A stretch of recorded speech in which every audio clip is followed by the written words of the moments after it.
उत्तर भारत में मकर संक्रांति, दक्षिण भारत में पोंगल और असम में बिहू की आप सभी को ढेरों शुभकामनाएं और बधाई। सरकार की नीयत पर सवाल, कमेटी के गठन के निष्पक्ष न होने पर सवाल। संघर्ष सीधा सत्ता और किसान के बीच है, इसको लेकर मचा बवाल है, तो मैं लेकर आया हूं देश का सवाल है। नमस्ते, मैं हूं मनीष अवस्थी, हाजिर हूं आपका अपना पसंदीदा डिबेट शो देश का सवाल लेकर। किसान आंदोलन के 50 दिन पूरे हो गए हैं। कृषि कानूनों की वापसी को लेकर शुरू किया गया आंदोलन आज भी बेनतीजा जारी है। सरकार के साथ 9 दौर की बातचीत बेनतीजा रही है। अब 10वें दौर की बात कल होने जा रही है। ऐसे में उम्मीद की जानी चाहिए कि किसान सरकार के बीच होने वाली ये बातचीत फाइनल होगी और समाधान भी जरूर निकलेगा। हालांकि मामला अब सुप्रीम कोर्ट में भी है। सुप्रीम कोर्ट ने कृषि कानूनों को लेकर एक कमेटी बनाई और किसानों से अपने किसानों की बात कमेटी के सामने रखने को कहा, लेकिन किसानों ने फिलहाल तो कमेटी के सामने पेश होने से ही इनकार कर दिया है। वहीं किसान आंदोलन से जुड़े एक किसान नेता भूपेंद्र सिंह मान ने तो कमेटी से ही अपना नाम वापस ले लिया है। ऐसे में समाधान को लेकर सवाल हैं। वहीं सियासत भी जारी है। कांग्रेस जहां एक और किसानों के 26 जनवरी के मार्च को खुले तौर पर समर्थन दे रही है, वहीं किसानों ने भी सरकार से कल की बातचीत के बाद ही अलग रणनीति का ऐलान करने का फैसला कर लिया है। हालांकि किसान 26 जनवरी को लेकर ट्रैक्टर मार्च के अपने प्लान पर कायम हैं और इसके लिए पंजाब हरियाणा से हजारों की तादाद में ट्रैक्टर सिंघू बॉर्डर भी पहुंचने लगे हैं। किसान आंदोलन को लेकर हलचलें तमाम है, तो वहीं मुद्दे नदारद हैं। किसान आंदोलन में सियासत और आंदोलन की आगे की दशा और दिशा को लेकर हम चर्चा करेंगे अपने मेहमानों के साथ, लेकिन आप उससे पहले देखिए हमारी ये रिपोर्ट।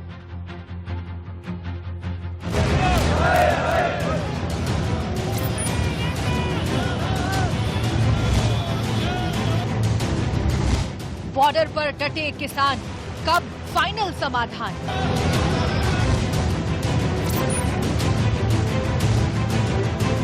छब्बीस जनवरी की तैयारी, सियासत भारी।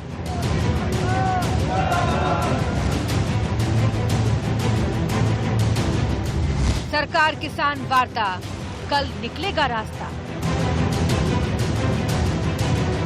किसान आंदोलन को आज 50 दिन पूरे हो गए। कड़कड़ाती ठंड में अन्नदाता सड़कों पर हैं और इंसाफ की गुहार लगा रहे हैं। मांग सिर्फ एक ही है, कृषि कानूनों की वापसी। ऐसे में कल होने वाली किसान सरकार के बीच 10वें दौर की बातचीत से काफी उम्मीदें लगाई जा रही हैं। पंजाब, हरियाणा, उत्तर प्रदेश से 2 से 2.5 हजार ट्रैक्टर 26 जनवरी की ट्रैक्टर रैली के लिए पहले ही सिंघू बॉर्डर, टीकरी बॉर्डर पर पहुंच चुके हैं और आगे की रणनीति बनाने के लिए संयुक्त किसान मोर्चा लगातार इस बात की कोशिश कर रहा है कि किस तरीके से सरकार तक अब 15 जनवरी को बात पहुंचाई जाए, क्योंकि रणनीति पहले से ही तय नजर आ रही है। किसान संगठनों ने साफ कर दिया है कि यह आंदोलन तब तक जारी रहेगा जब तक ये तीनों कृषि कानून पूरी तरीके से वापस नहीं आ जाते। किसान ठंड से बेजार है, लेकिन हौसले बुलंदी पर है। किसान सरकार से कृषि कानून वापसी की उम्मीद लगाए हुए हैं। वहीं दूसरी ओर किसान आंदोलन को लेकर सियासत भी तेज है। कांग्रेस नेता राहुल गांधी ने एक बार फिर से ट्वीट करके केंद्र सरकार पर निशाना साधा है। उन्होंने लिखा है, 60 से ज्यादा अन्नदाताओं की शहादत से मोदी सरकार शर्मिंदा नहीं हुई, लेकिन ट्रैक्टर रैली से इन्हें शर्मिंदगी हो रही है। राहुल गांधी पर बीजेपी ने पलटवार किया है और कहा है कि कांग्रेस किसानों के मुद्दे पर सिर्फ राजनीतिक रोटियां सेक रही है। हालांकि कांग्रेस की किसान मुद्दे पर सियासत लगातार जारी है। देश की सबसे सर्वोच्च अदालत है तो सुप्रीम कोर्ट है, और सुप्रीम कोर्ट के निर्णय के बाद में मैं सोचता हूँ अब उनके निर्णय को उनको मानना चाहिए। और मैं किसान भाइयों से यही कहना चाहूँगा कि सुप्रीम कोर्ट ने जो कमेटी बनाई है वो निष्पक्ष कमेटी है और उस कमेटी के सामने जाकर जो उनके इश्यू है उनको रखें। सुप्रीम कोर्ट ने जो पैनल बनाया है उनके बारे में पूरा देश जानता है, वो किसानों के खिलाफ पैनल है। मुझे ताज्जुब होता है कि सुप्रीम कोर्ट ने ऐसा पैनल क्यों बनाया है।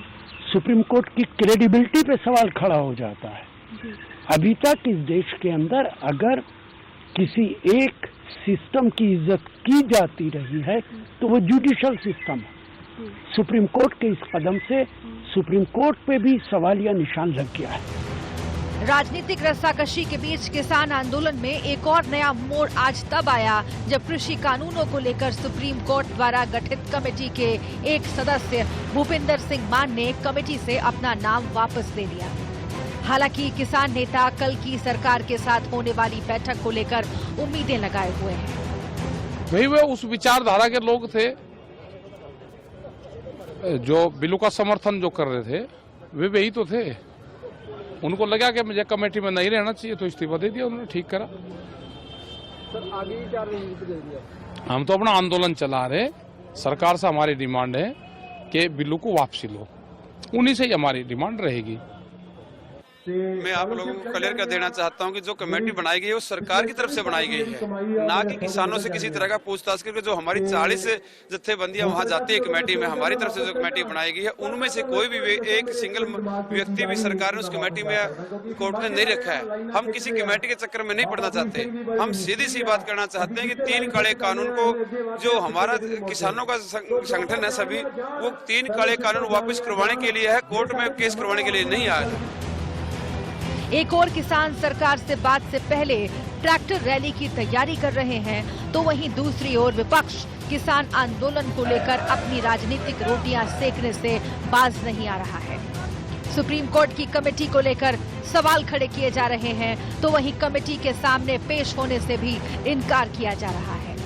ऐसे में सवाल यही है कि आखिर क्या सिर्फ विरोध करने के लिए विरोध किया जा रहा है। Bureau report, India news.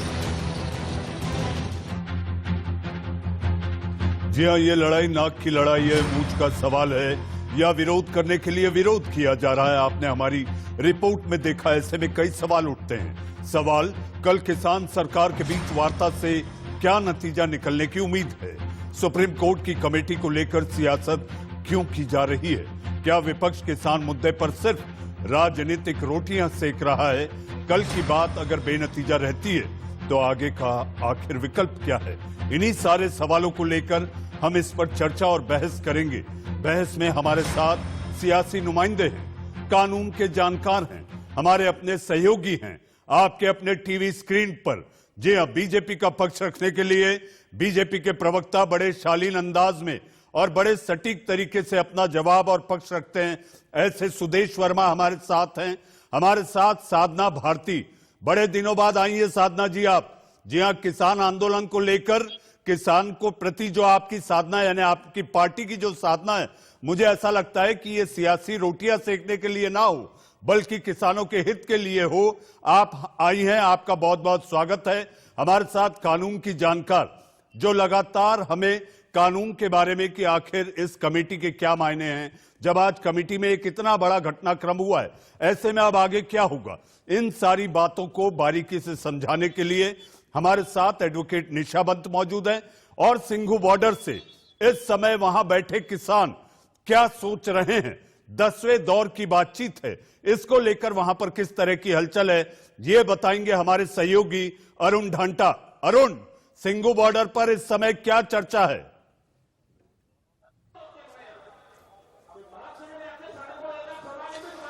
देखिए मनीष जी, मैं आपको बताता रहूंगा साथ साथ क्या यहाँ हो रहा है, साथ ही तस्वीरें भी दिखा लूं, क्योंकि मकर संक्रांति आज है और किसान आपको दिख रहे होंगे कि सेलिब्रेट कर रहे हैं मकर संक्रांति को। हालांकि इस समय अमूमन जो है वो शाम के समय यहाँ पर ज्यादा नहीं होते हैं किसान, लेकिन अभी बड़ी मात्रा में आपको किसान यहाँ पर दिखाई देंगे। और साथ ही कल जो अहम मीटिंग होने वाली है वो सबसे ज्यादा अहम है, क्योंकि किसानों ने एक तरफ जहाँ सुप्रीम कोर्ट ने जो कमेटी बनाई है उससे बातचीत करने से साफ मना कर दिया है, तो ऐसे में जो सरकार के साथ बातचीत होनी है उसकी महत्वता बहुत ज्यादा बढ़ जाती है। तो कल की जो बैठक है वो बहुत ज्यादा अहम होगी, लेकिन उससे पहले किसानों का जो मनोबल है वो बिल्कुल भी नीचे नहीं गिरा है। वो लगातार ये कहते आ रहे हैं कि सुप्रीम कोर्ट ने जो कमेटी बनाई है उससे हम बिल्कुल बात नहीं करेंगे और हमारी जो बातचीत है वो सरकार के साथ जारी रहेगी, क्योंकि सरकार ने ही कानून बनाया है और सरकार ही उन कानूनों को खत्म करे। तो जितने भी किसानों से हमने यहाँ पर बातचीत की आज, उनका यही कहना था कि जब ये भी बात सामने आई थी कि बीएस मान ने इस्तीफा दे दिया है, पीछे हट गए हैं वो उस पैनल से जो सुप्रीम कोर्ट ने बनाया था, उनका ये कहना था कि चाहे कोई और भी उस पैनल में होता या ये 4 भी लोग होते, उससे हमें फर्क नहीं पड़ता है। हमको सुप्रीम कोर्ट का जो इंटरफेरेंस है इसमें वो नहीं चाहिए, हमको सरकार से बात करनी है और डायरेक्ट बात करनी है। तो ऐसे में अब दबाव भी काफी ज्यादा है किसानों के ऊपर, क्योंकि सुप्रीम कोर्ट ने जो कमेटी बनाई है उससे वो बातचीत करने को तैयार नहीं है। और दूसरी तरफ जो सरकार का रुख है वो हम सब लोग जानते हैं। पहले दिन से सरकार ने साफ कर दिया है कि बिल कानून वापस नहीं लिए जाएंगे, आपको अमेंडमेंट करने हैं आप वो कर सकते हैं। वहीं दूसरी ओर किसानों का ये रुख बिल्कुल साफ है कि वो चाहते हैं जब तक कानून कैंसिल ना हो, खत्म ना हो, तब तक वो पीछे नहीं हटेंगे। तो जो स्टेलमेट है, जो दोनों के बीच में जो उलझन है वो फंसी हुई है, दोनों अपनी अपनी जगह पर खड़े हैं। तो ऐसे में ये जो अगले राउंड की बातचीत होनी है सरकार और किसानों के बीच में, ये काफी ज्यादा अहम होने वाली है, क्योंकि सरकार ने पिछली मीटिंग में भी मनीष जी साफ कर दिया था कि अगर आपको कोई दिक्कत है तो आप कोर्ट का अप्रोच कर सकते हैं, किसानों को ये कहा था। लेकिन किसानों ने मना कर दिया कि हम कोर्ट नहीं जाएंगे, आप लोगों ने ये कानून बनाया है, हम चाहते हैं कि आप लोग इसे खारिज करें। तो ऐसे में अब कल क्या होगा ये बहुत अहम होगा और सुप्रीम कोर्ट के फैसले के बाद, कमेटी बनाने के बाद कल की मीटिंग की जो इंपॉर्टेंस है वो और ज्यादा बढ़ जाती है। जी अरुण, एक छोटा सवाल और छोटा जवाब। ट्रैक्टर रैली को लेकर चर्चा है, ट्रैक्टर रैली को लेकर क्या लगातार पंजीकरण चल रहा है? यानी कि रजिस्ट्रेशन जो एक प्रक्रिया शुरू हुई थी, जो किसानों ने शुरू किया था, वो अब भी जारी है?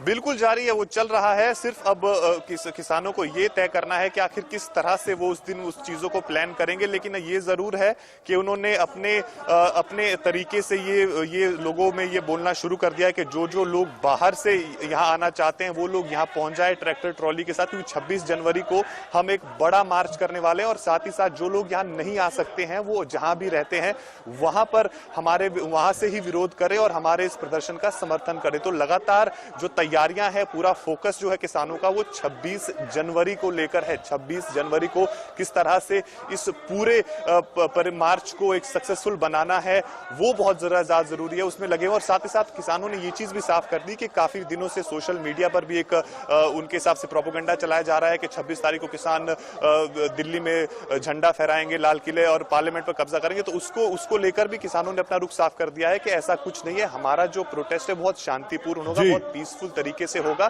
और किसी भी वायलेंस को यहाँ पर जगह नहीं है। तो पीसफुल तरीके से मार्च होगा और ये सब भ्रम फैलाया जा रहा है कि हमारा कुछ इस तरह का दिल्ली फतेह करने का कुछ जी अरुण वो है, प्रोग्राम है। जी अरुण, जहां तक बात की जाती है गणतंत्र दिवस के दिन परेड की, तो आमतौर पर हम लोग परेड में झांकी के रूप में समृद्ध कृषि और खुशहाल किसान की झांकी देखते थे। लेकिन किसान इस समय चाहता है, जो नारा दिया गया था जय जवान जय किसान, राजपथ पर वो भी चाहता है कि जवानों के साथ किसान भी हो। अरुण, आपकी इस तमाम जानकारी के लिए बहुत बहुत धन्यवाद। जी हाँ, आइए चलते हैं हम अपनी बहस की ओर। बहस में मैं 2 और मेहमानों से आपका परिचय करा दूं। मेरे साथ यूपी के पूर्व कृषि मंत्री मनोज पांडे जी हमारे साथ हैं और हमारे साथ एक खास मेहमान के रूप में जी हाँ चौधरी साविक मलिक साहब, जी हाँ किसान नेता हैं, आप भी हमारे साथ होंगे जी। लेकिन स्क्रीन पर इस समय मेरे साथ 2 ऐसे चेहरे, सियासी नुमाइंदे, जिनके बीच ये तकरार है कि आखिर किसानों को बरगला आप रहे हैं, लेकिन फिर पलटवार आता है जो सत्ता में बैठी पार्टी बीजेपी को लेकर कांग्रेस कहती है कि आप नहीं चाहते किसानों का हित। आखिर कौन चाहता है किसानों का हित? अदालत ने किसानों का हित चाहा तो उस पर भी टिप्पणी आ गई। ये सवाल खड़े कर दिए कांग्रेस की तरफ से राशिद अलवी ने कि हमें कोर्ट की, जी हां सुप्रीम अदालत की नियत पर सवाल है। तो आइए सबसे पहले मैं साधना भारती जी आप ही से शुरू करूं। साधना जी, सुप्रीम कोर्ट पर भरोसा है या नहीं? देखिए, आपके सवाल का जवाब दूं उससे पहले मैं आपको ये बता दूं, देखिए किसान अन्नदाता पर देश में बवाल है और इंडिया न्यूज पर भी इसलिए देश का यही सवाल है। और आप हमेशा जायज सवालों के साथ मनीष जी आते हैं, इसमें कोई मुझे कहने में भिड़त और दौराए नहीं। लेकिन आज मैं यही कहूंगी, देखिए मैं खुद एक किसान परिवार की बेटी हूँ। मैंने 13 अगस्त 1999 को जब मैं मात्र 5 साल की थी मनीष जी, तब मैंने संसद भवन पर किसानों की मांगों का समर्थन करते हुए गिरफ्तारी दी। तब भी ये लोग किसानों पर कह ढा रहे थे भाजपा की सरकार, आज फिर भाजपा की सरकार किसानों पर कह ढा रही है। हमें माननीय सुप्रीम कोर्ट पर विश्वास है, उसमें कोई संदेह नहीं, लेकिन हम सवाल इसलिए उठा रहे हैं कि जो कमेटी बनाई जाती है उसमें वो 4 सदस्य हैं, वो चारों सदस्य मीडिया प्लेटफॉर्म पर आकर व्यक्तिगत तौर पर आर्टिकल्स के माध्यम से लिख कर बोल कर कह चुके हैं कि हम इस कानून का समर्थन करते हैं। और उसमें से भूपेंद्र सिंह मान जी की बात बार बार की जा रही है, वो तो कोऑर्डिनेशन कमेटी के चेयरमैन है और उन्होंने वो पिटिशनर भी थे कोर्ट में मनीष जी। तो जो पिटिशनर हो वो सकता नहीं रहे है साधना जी, साधना जी अब नहीं है, उन्होंने खुद नाम वापस किया उन्होंने। साधना जी, आपको मैं थोड़ा अतीत में ले जाऊंगा। साधना जी थोड़ा अतीत में आपको लिए चलता हूं। भूपिंदर सिंह मान साहब, 2019 कांग्रेस का घोषणा पत्र, सबसे ज्यादा तारीफ भूपिंदर सिंह मान साहब करते हैं, आपको याद होना चाहिए।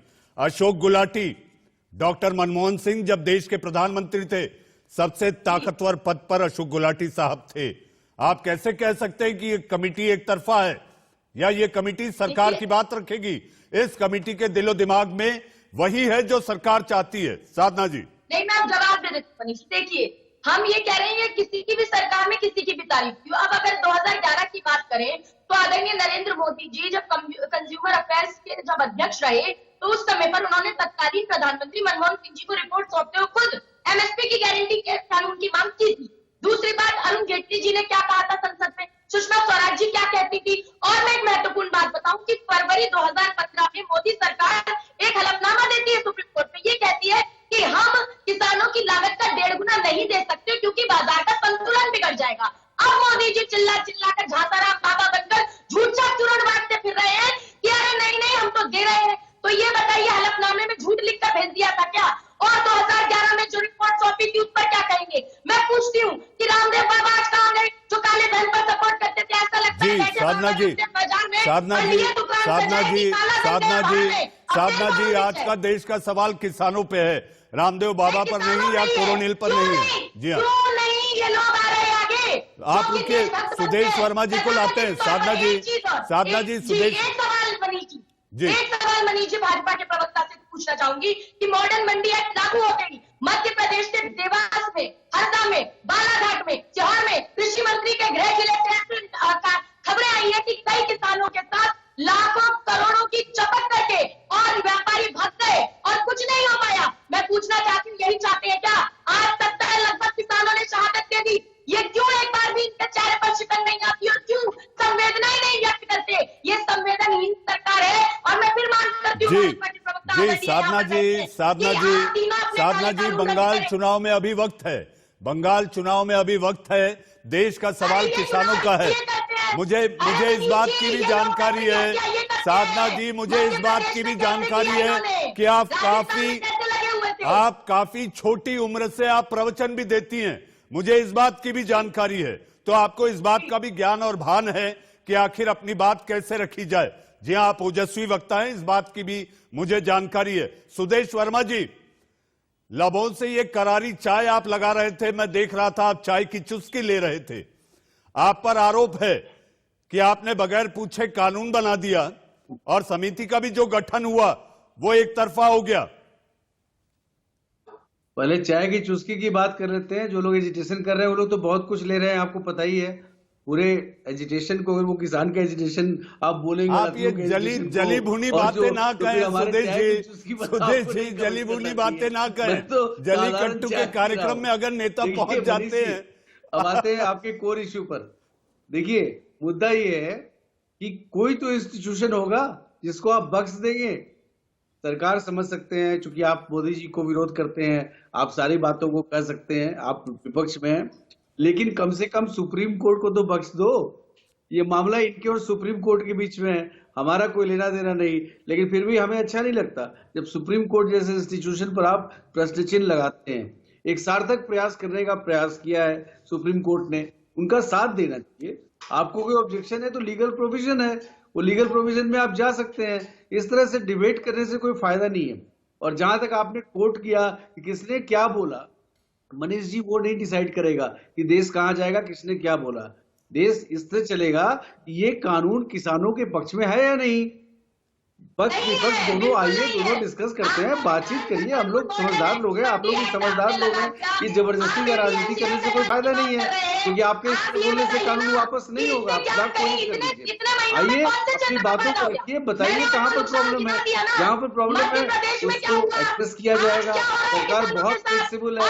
देखिए हम लोग, जनता जो है, आप लोग सोचिए जनता आपके साथ है, जनता आपके साथ नहीं है। जनता बहुत नाराज है जिस तरह से आप लोग कहते हैं। और 26 जनवरी के ऊपर कोई भी सोसाइटी खड़ा होता है तो देश आपको नहीं बख्शेगा। किसानों को आप भड़का रहे हैं और डाल रहे हैं आग में, वो सही नहीं है, क्योंकि आग आपको झुलस देगा। और ये सारे हर चुनाव में आप देख रहे हैं क्या हो रहा है, और ये चुनाव ही आपको बताएगा कि आप सही कर रहे हैं या गलत कर रहे हैं। जो अन्नदाता किसान के साथ आप कर रहे हैं, इससे बंद करें। चंदा चाट चूरन चाटने के लिए कब तक झूठ चाट चूरन बेचोगे भाई? ये झूठ चाट चूरन ज्यादा दिन नहीं बेचोगे। मैं इस तरह आपसे डिबेट नहीं कर सकता। ये आप ये सॉरी, आप बोल सकती है जो बोलना है। जगह जगह साधना जी, सुदेश जी, साधना भारती जी, साधना भारती जी, ऊपर करिए तो आपसे बात करें ना। साधना भारती जी, सुदेश जी, मैं आपके पास आऊंगा, क्योंकि मेरे साथ जिस कानून को लेकर आप लोग आपस में टकरा रहे हैं, कानून को लेकर आखिर कानून क्या सोचता है, कानून की नजर में क्या क्यों लगा कि कमेटी का गठन होना चाहिए, क्योंकि सरकार से 8 दौर की बातचीत बेनतीजा रही। अदालत को यह लगा कि जिस तरह से किसान वहां पर सिंगू बॉर्डर के पास या अलग अलग जगहों पर उनकी जाने जा रही है, उसको लेकर कानून को, अदालत को यह लगा, सर्वोच्च अदालत ने जी हां सहानुभूति के तहत एक कमेटी का गठन किया। उस पर सवाल उठे, लोकतंत्र है, सवाल उठने चाहिए। लेकिन हमारे साथ इन सारी बातों पर जी हां जो एक कोहरा सा छाया हुआ है उसको साफ करने के लिए कानून की जानकार एडवोकेट निशा बंत हैं। निशा जी, जब भूपिंदर सिंह मान इस कमेटी से आज उन्होंने खुद को दूर कर लिया, 10वें दौर की बातचीत कल 10 दिन के भीतर समिति का काम शुरू होना है। जब मान साहब खुद को अलग कर लेते हैं तो अब ये काम कैसे शुरू होगा? कल की बातचीत को लेकर आपको क्या लगता है कि ये बातचीत और कमेटी के साथ जो बातचीत होगी उसमें क्या अंतर होगा? जी मनीष जी, ये कमेटी बनाते हुए जो हमारी ऑनरेबल सुप्रीम कोर्ट है, ऑनरेबल सुप्रीम कोर्ट ने ये बोला था कि अगर गवर्नमेंट और फार्मर बॉडीज में अगर कोई समझौता नहीं हो पा रहा है, अगर कोई कुछ निष्कर्ष नहीं निकल पा रहा है, तो एक एक्सपर्ट कमेटी को, एक एक्सपर्ट समिति को बनाना चाहिए, और जिसको आगे बढ़ाने के लिए सिर्फ एक एग्रीकल्चर के एक्सपर्ट्स जो हैं उन्हें फील्ड में लाकर उनका ओपिनियन लेना चाहिए।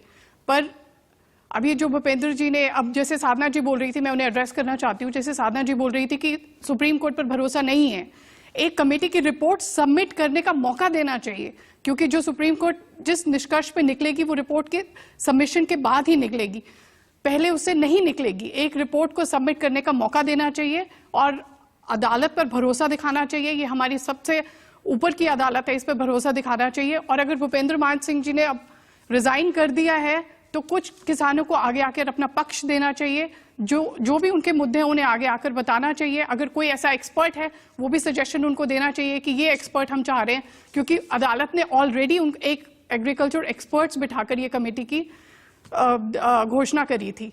तो अब भूपेंद्र सिंह के जाने के बाद में मैं मानती हूं कि सेम नॉलेज, सेम स्किल्स के कोई एक्सपर्ट जो होंगे वो ही आगे उनको लाया जाएगा। जी निशा जी, एक और मन में सवाल है। सवाल ये कि लगातार जब से कमेटी का गठन हुआ उसके बाद से ये सवाल उठ रहे हैं कि ये समिति एक तरफा है। आपको ऐसा लगता है, क्योंकि लाखों करोड़ों दर्शक इस समय देश का सवाल देख रहे हैं, आपको ये लगता है कि क्या समिति जब अदालत गठित करती है तो अदालत के जहन में, अदालत के दिमाग में क्या इस तरह से रहता है कि किसी को फेवर करना है या किसी को डिस्क्रेडिट करना है? जी मनीष जी, ये बिल्कुल मैं नहीं मानती कि ये एक तरफा समिति है। ये अदालत कैसे एक तरफा समिति बना सकती है? अदालत दोनों पक्षों को देखते हुए ही एक समिति का गठन करती है। और आपने जैसे देखा होगा कि पिछले जो समिति बनाते वक्त जो कोर्ट का ऑर्डर था उसके अंदर उसमें एक कंजीनियल एनवायरनमेंट की बात करी थी, एक कंजीनियल एनवायरनमेंट सेटअप करने की, आपसी सहमति से जो एक समिति की गठन करने की बात कही गई थी, एक अच्छा एनवायरनमेंट, एक ट्रस्ट बिल्डिंग की बात करी गई थी। तो ये एक तरफ की समिति कैसे हो सकती है जब ट्रस्ट बिल्डिंग की सुप्रीम कोर्ट ने बिल्कुल ही क्लियरली, हमारे ऑनरेबल सुप्रीम कोर्ट ने ट्रस्ट बिल्डिंग की बात करी थी। तो दोनों पक्षों को मद्देनजर रखते हुए ही ये समिति का गठन करने की बात करी थी। हमारा ये हमारी अप्रोच होनी चाहिए कि हम पहले उस पर भरोसा करें। एक सुप्रीम कोर्ट जो हमारे बीच में आया है, कोई गवर्नमेंट से निष्कर्ष नहीं निकल पा रहा है, कोई फार्मर्स और गवर्नमेंट की आपस में कोई समझौता नहीं हो पा रहा है, सुप्रीम कोर्ट के बीच में आते हमें उन्हें थोड़ा विश्वास दिखाना चाहिए, समिति को अपनी रिपोर्ट सबमिट करने का मौका देना चाहिए। अगर रिपोर्ट एक तरफा निकलती है तो हमें आगे आके उसको आंदोलन करने चाहिए और हमें आगे जी सुदेश जी, आता हूं मेरे साथ पैनल पे, क्योंकि ये पहला पड़ाव है। साधना जी, सुदेश जी, मैं आऊंगा आपके पास। चौधरी पुष्पेंद्र सिंह जी, चौधरी साहब, भूपिंदर सिंह मान साहब ने खुद को अलग कर लिया, अब आगे क्या? देखिए, भूपिंदर सिंह मान साहब ने जो अपने आप को अलग किया है, उन्हें समझ में आ गया था कि किसानों को इस कमेटी के ऊपर बिल्कुल भी विश्वास नहीं है, और इसके सामने जब किसान पेश ही नहीं होंगे, पहले तो एक तरफा कमेटी बन गई, फिर किसान जब आएंगे नहीं तो केवल वो किसान संगठन जाएंगे या वो किसान प्रायोजित जो होंगे, जो इसके पक्षधर हैं, वो जाएंगे। तो कमेटी की ना तो विश्वसनीयता बची, ना उसके प्रोसेस की विश्वसनीयता बची थी, और ना उस रिपोर्ट की कोई विश्वसनीयता होगी। तो इस वजह से उन्होंने अपने आप को अलग कर लिया, और उन्होंने जो अपने रिजिग्नेशन लेटर में कहा है कि मैं किसानों के हितों से समझौता नहीं कर सकता, चौधरी साहब, तो उन्हें भी कहीं ना कहीं रियलाइज हो गया था कि ये चार चौधरी पुष्पेंद्र सिंह जी, मैं आपके पास आता हूं, क्योंकि चौधरी साहब मैं आपके पास आता हूं। मेरे साथ और दो मेहमान हैं, और पहले ब्रेक के पहले, यानी कि सुर्खियों के ब्रेक के पहले, मैं उन्हें ला लेना जरूर समझता हूं।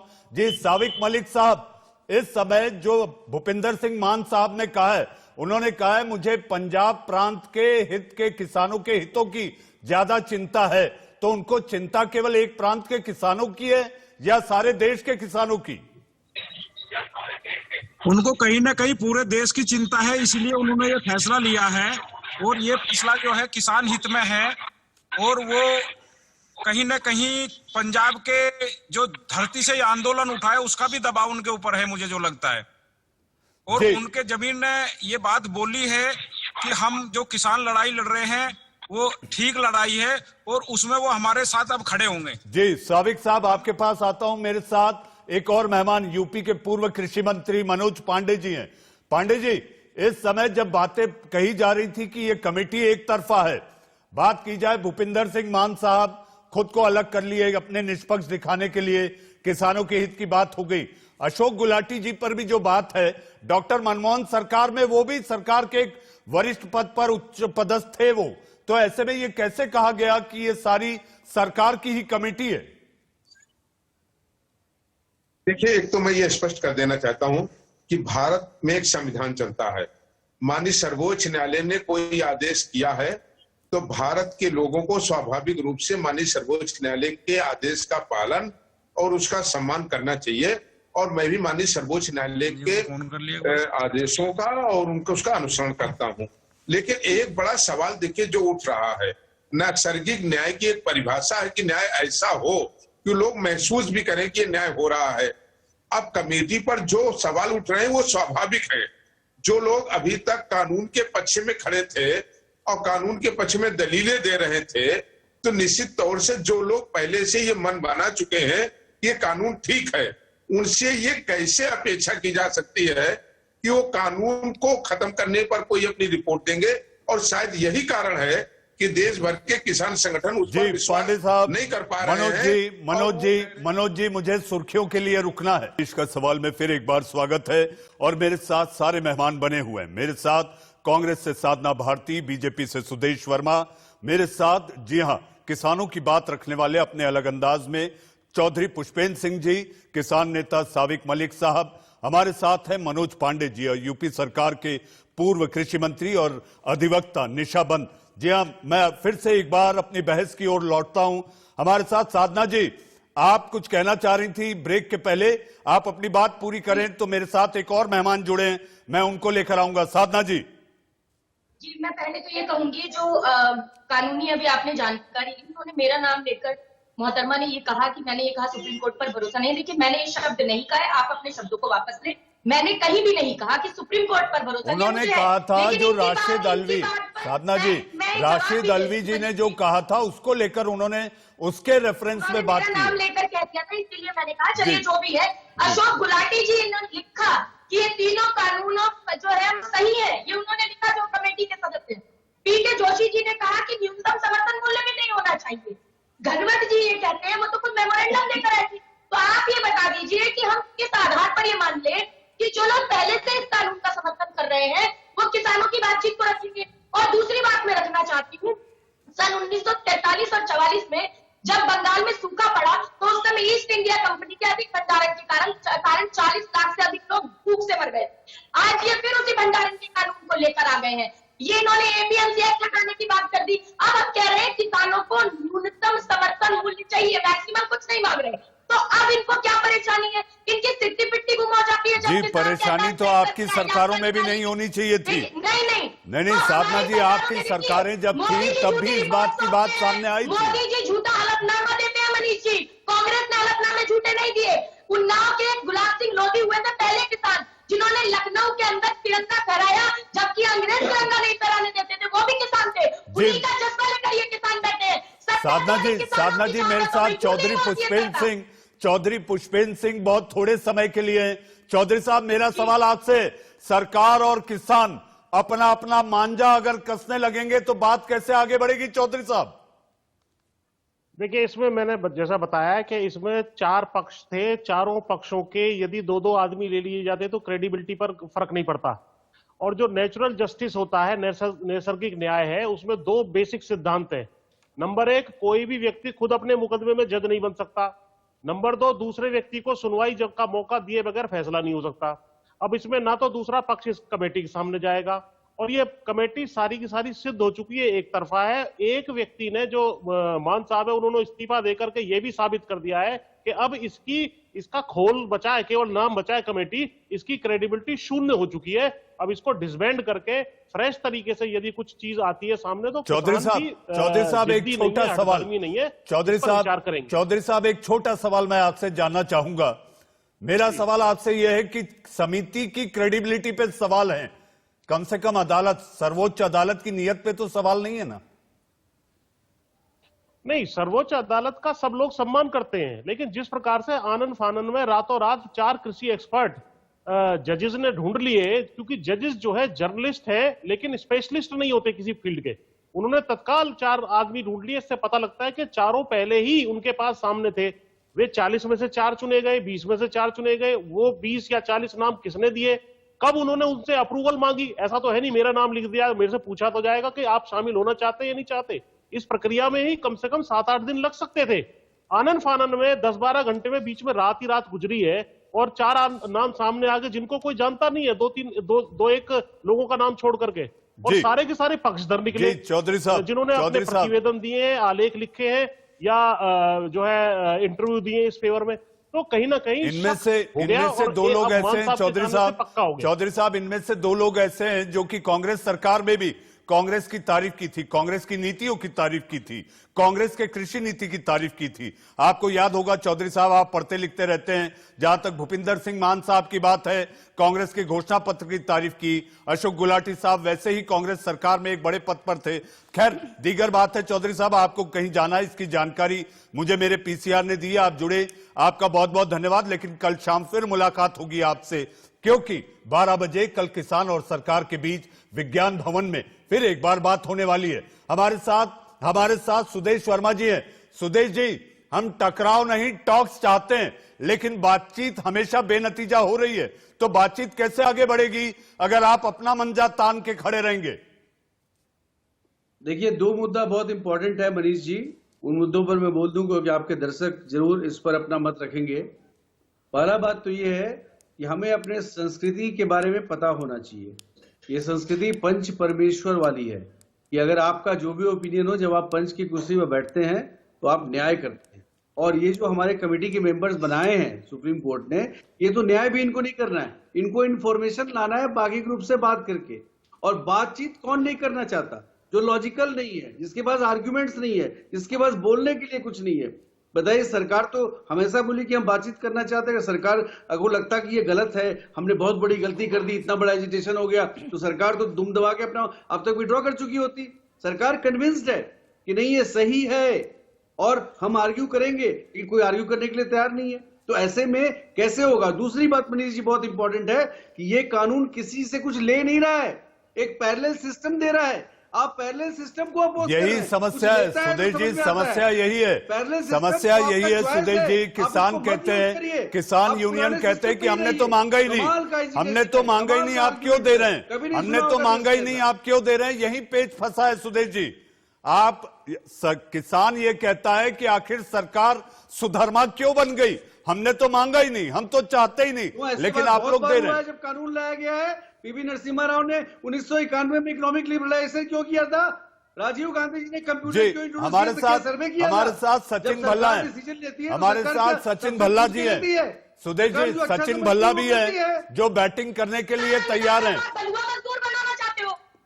सुदेश जी, साधना जी, हमारे साथ एक बैट्समैन है, हमारे साथ एक बैट्समैन है सचिन भल्ला, आप पार्टी के नेता हैं। सचिन भल्ला, आखिर पेच कहां फंसा है, मैदान आपका है, बैटिंग शुरू करें। सर देखिए, पेच फंसा नहीं है, फंसाया गया हुआ है, और इसमें जो इन्होंने हीरे जवाहरत के जो लड्डू खा लिए हैं वो ना निगल पा रहे हैं, ना ये बाहर निकालना चाह रहे हैं। क्यों? ये हर तरफ से आज की डेट में फंस चुके हैं। देखिए 2018 में 10 तरह के कानून बने और 10 तरह के कानूनों को खत्म किया गया, तो ये काला कानून इनसे क्यों नहीं बंद हो रहा? इसका मतलब है इन्होंने झोलियां भरी हैं वो ये ना खाली करना चाहते हैं और वो ये घर पे ले जाना चाहते हैं। किसान भाई इनको ले जाने नहीं देंगे। मैं इनको चैलेंज करता हूं कि ये काम जो काला कानून है इनको वापस लेना पड़ेगा। और जितने भी ये बीजेपी वाले हैं ना, ये कह रहे हैं हम इनसे कुछ ले नहीं रहे, इन्होंने क्या देना है, ये लेके अपने घर भर चुके हैं। सचिन जी एक बात देखो, आप देखो आज बिना केस के 50 डेटा डाल दी इन्होंने, बिना मुकदमे के किसान भाई अन्नदाता रोड पे इन्होंने बैठा दिए, इनको पानी ठंड बरसात में उनको रोड पे सुला दिया। सचिन भल्ला, सरकार ने तमाम कोशिशें की है। कल 10वें दौर की बैठक है, 10वें दौर की बैठक के लिए न्योता चला गया है, कल बातचीत होगी, लेकिन अगर बातचीत में आप अपनी मुझ पर ताव देके अगर खड़े रहेंगे तो बातचीत ऐसे नहीं बढ़ सकती। कुछ आपकी चलेगी, कुछ हमारी चलेगी, यही नियम होता है संवाद का। मेरी बात सुनिए, कभी ये क्या सर, आप बीजेपी की साइड ले रहे हैं सर। आप ये देखिए कि पिछले 60 दिनों से वहां पे लोग, बच्चे, बूढ़े, ये देश का सवाल है, ये निष्पक्ष मंच है। अगर आप सरकार की नीयत, अदालत की नीयत, कमेटी की नीयत, संसद की नीयत, सब पे सवाल उठाएंगे, और आप अगर मेरे सवाल जो कि देश के सवाल का शो है उसमें भी सवाल उठाएंगे, तो फिर आपको मैं क्यों बुलाऊं? सर मेरी बात सुनिए, पिछले 2018 में होम्योपैथी सेंटर जो हुआ उसमें क्रिमिनल रेप की एक सजा बढ़ाने के लिए और उसके बाद ट्रिपल तलाक के लिए, कंज्यूमर नेशनल मेडिकल बिल के लिए इन्होंने कानून डंप कर दिए। सचिन जी, मेरा आज का देश का सवाल मेरे अन्नदाता को लेकर है, मेरे देश का सवाल अन्नदाता को लेकर है। निशा जी, कल 10वें दौर की बातचीत है, 10वें दौर की बातचीत 10 दिन के भीतर अदालत ने कहा है कि आप अपना काम शुरू करें, कमेटी को कहा है। ऐसी सूरत में कल की बातचीत और 10वें दौर की बातचीत में हालांकि किसान अड़े हैं, वो नहीं जाएंगे, तो कमेटी अपना काम कैसे शुरू करेगी? छोटे में जवाब, फिर मुझे सुदेश जी और साधना भारती के पास थोड़ी थोड़ी देर के लिए जाना है।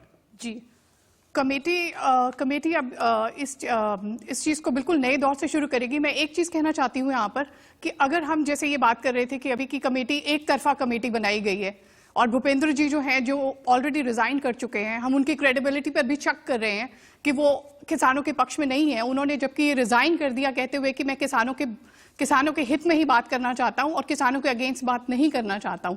मेरा सिर्फ एक ही जो इसमें ओपिनियन है वो ये है कि आप जब तक मौका नहीं देंगे कमेटी को अपनी रिपोर्ट सबमिट करने का और उसे ये बताने का कि वो कोर्ट का डिसीजन नहीं है, ये कानून का डिसीजन नहीं आया है, सिर्फ एक रिपोर्ट सबमिशन की बात आई है। जब तक आप रिपोर्ट सबमिट उसको नहीं करने देंगे, उसमें अगर भरोसा नहीं दिखाएंगे तो कोर्ट का डिसीजन बाहर कैसे आएगा? ये जरूरी नहीं है कोर्ट का डिसीजन रिपोर्ट के बेस पे किसानों के अगेंस्ट आए। कोर्ट का अपना विवेकाधिकार होता है, उनके अपने समझने की कानून के दायरे के तहत जो बेस्ट होगा किसानों के हित में, सरकार क्या सोच रही है और अदालत क्या सोचती है और इसमें किसानों का हित क्या होगा, यही अदालत सोचेगी। कमेटी की जो रिपोर्ट है वो बाइंडिंग नहीं है। जी निशा जी, सुदेश जी, एक छोटा सवाल छोटा सवाल, पेच कहां फंसा है और कल की बातचीत से आपको क्या उम्मीद है? आज 50वां दिन है आंदोलन का। देखिए, किसी भी न्यूट्रल ऑब्जर्वर से इस देश में पूछ लीजिए, वो यही कहेगा कि सरकार बहुत फ्लेक्सिबल है, बहुत एकोमोडेटिव है। पूरे विश्व का इतिहास रहा है कि अगर आप बहुत रिजिड रहेंगे, मध्यम मार्ग को नहीं अपनाएंगे तो सोल्यूशन नहीं हो पाएगा। साधना भारती जी, मार्ग को अपनाना चाहिए। साधना भारती जी, साधना भारती जी, सरकार समावेशी है, सरकार समावेशी है। साधना भारती जी, आप लोग उंगली ना उठाएं, सरकार समावेशी है, सुदेश जी कह रहे हैं। सर, सुदेश जी से ये पूछो कि साधना भारती, पिछले 7 दिनों सचिन जी मेरा सवाल साधना भारती से, सचिन जी मेरा सवाल साधना भारती जी से। साधना भारती, तुरंत बांटने पे लगे, खूब धारावाहिक चला इन्होंने। कोरोना से लेकर अब तक इनके धारावाहिक ही तो देख रहे हैं भाई। घंटी बजा ली, फूल बरसा लिए, दिया जला लिया, बाती जला ली। इन्होंने किसानों के लिए गड्ढे खोद दिए। बच गए, इसीलिए बच गया देश। शास्त्री ने दिया, घंटी नहीं लाते तो देश बचता भी नहीं। इस बात को समझ लीजिए।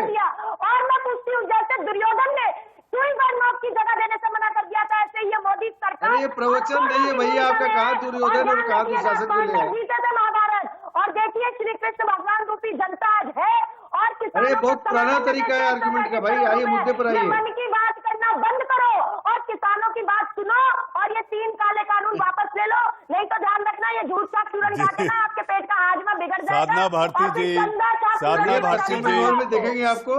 साधना भारती जी, साधना भारती जी, करारी चाय जरूरी है। साधना भारती जी, करारी चाय जरूरी है। सुदेश वर्मा पहले ही अपने लबों से वो करारी चाय की चुस्की ले चुके हैं। देश का सवाल में, देश का सवाल में साधना भारती जी, साधना भारती जी, सुदेश वर्मा जी, सचिन भल्ला जी। सचिन भल्ला जी, आप काफी देर से जुड़े, हम आपसे बहुत ज्यादा सवाल नहीं ले पाए, लेकिन जो आपने बैटिंग की वो पूरे समय का आपने भरपूर उपयोग किया। हमारे साथ निशा बंत आप रही, कानूनी जानकारी के तहत आपने बारीकियां समझाई। बहुत बहुत आप सभी का धन्यवाद। लेकिन जाते जाते मैं इतना जरूर कहना चाहूंगा, जी हाँ, जाते जाते इतना जरूर कहना चाहूंगा, देश के सवाल का मंच है, अन्नदाता और सरकार ठीक उसी तरह है। क्या कभी अंबर से सूर्य बिछड़ता है? क्या कभी बिन बाती दीपक जलता है? देश का सवाल में आज के लिए बस इतना।